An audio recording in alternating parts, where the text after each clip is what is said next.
في هذا الفيديو غادي نقدم لك كيفاش توصل لأحسن طريقة اللي مناسباك في المراجعة. إلا كنت انت ولا انت في الإعدادي ولا الثانوي، هذا الفيديو خصيصا لك وغادي يعاونك بزاف. قبل ما نبداو الفيديو ما تنساوش الاشتراك في القناة وتفعيل زر الجرس والضغط على زر الإعجاب. اليوم غادي نهضروا على 4 حوايج أساسيين اللي من خلالهم غادي تلقى طريقة مراجعة مناسبة ليك، اللي هما الدافع، اكتشاف النفس، المكافأة، التخلص من الضغط. أول نقطة الدافع. نفترض واحد السيارة واقفة، واش ممكن ليها تمشي بلا غازوال؟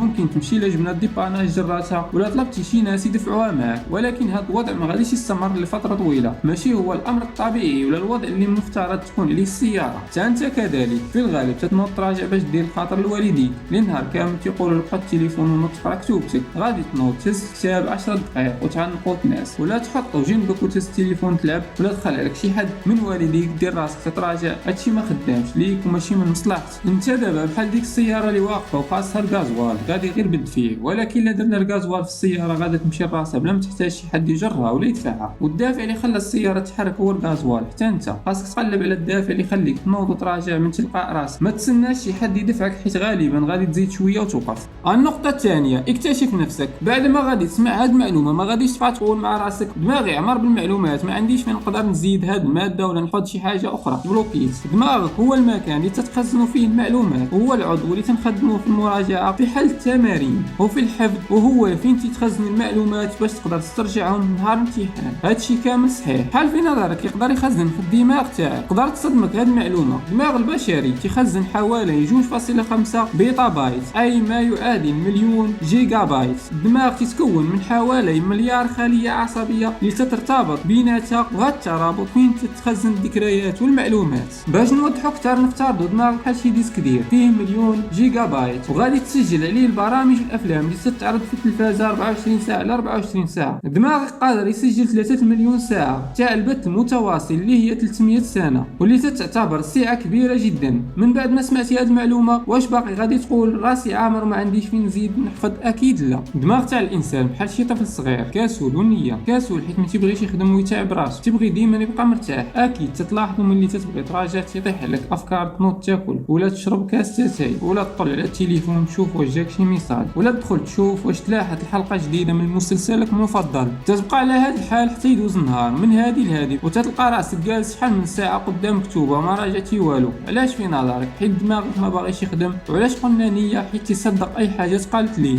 كون حريص على الكلام اللي تقولو لراسك، حيت غالبا هذاك الكلام اللي تقول هو اللي تيكون في الغالب. داكشي علاش الا قلتي مع راسك هاد الماده صعيبه وهاد الدرس ما غاديش يدخل ليا راسي، هاد الاستاذ ما تشرحش مزيان، الفرض غادي يكون صعيب، انا عقلي ثقيل ما عنديش معلومات، دماغك تتقبل هاد الهضره وداكشي اللي تيكون. الماده تجيك صعيبه، استاذ تيجيك بحال تيهضر بالشينويه وغيرها من الامور. تجنب الامور السلبيه اللي غادي تحطمك وتخليك واقف في بلاصتك. كون ايجابي وقول انا قادر نجيب احسن نقطه، انا قادر نحل المسائل الرياضيه. كون غير الامور ايجابيه باش تحفز دماغك يخدم. غالبا فاش تكون ايجابي في التفكير وتتنوض مع الصباح عندك حماس باش تبدا نهار جديد وتراجع ودماغك مفتوح. واذا كنتي سلبي اكيد غادي تنوض مطحطح عيان، ما فيك اللي راجع طالع لك الدم، ما عندكش الكانه حتى حاجه. النقطه الثالثه الوقت والمكان المناسب للمراجعه. في الغالب كنا ملي تنويو نراجعوا تنحدوا عدد الساعات اللي ناويين نراجعوهم. حاول ما امكن تجنب هذه المساله وما تربطش راسك بالوقت، بل حدد الكم من الدروس ولا المواد اللي ناوي تراجعهم. مثلا حدد الدروس اللي غادي تراجعهم من ماده الرياضيات، ما تقولش غادي نراجع 3 ساعات من ماده الرياضيات. بالنسبه لوقت المراجعه اختار اي وقت اللي ترتاح فيه ويكون فيه الهدوء والمكان. اختار البلاصه اللي بعيده على الصداع والمشتتات بحال التلفازه خوتك الصغار اللي تيلعبوا، باش تقدر توفر واحد البيئه سليمه للمراجعه. انا شخصيا تنفضل نقرا مورا صلاه الفجر ملي تيكون الهدوء وكلشي باقي ناعس والدماغ تيكون مازال في قمه النشاط. النقطه الرابعه المكافاه. كيف ما جاء في كتاب قوه العاده The Power of Habits، الا بغيتي تكتسب عاده المراجعه يجب تحديد اشارات تتفكرك بالمراجعه، مثل الجلوس فوق المكتب وتحضير كاس قهوه، وحط حداك واحد البنانه في حاله جاك الجوع. جعل لك طقوس باش دماغك يلتقط هذه الاشاره ويستعد للمراجعه، وخلي عندك واحد الروتين اللي تبقى تمشي عليه ديما. خاصك تحدد فتره المراجعه شحال من مره غادي تعاود هذه الفتره، مثلا تراجع لمده 25 دقيقه وتستراح 5 دقائق باش تجدد التركيز تاعك، وخذ لك 30 دقيقه استراحه كمكافاه ملي تكمل 4 فترات. عاود من الاول حتى تسالي المراجعه تاع الدروس اللي حددتي من قبل. وفي الاخير ما تبقى عليك غير تثبت هذه العاده في عقلك من خلال التخيل والتفكير اليومي بداكشي اللي حددتيه من اشارات اللي تخلي دماغك يكون مستعد.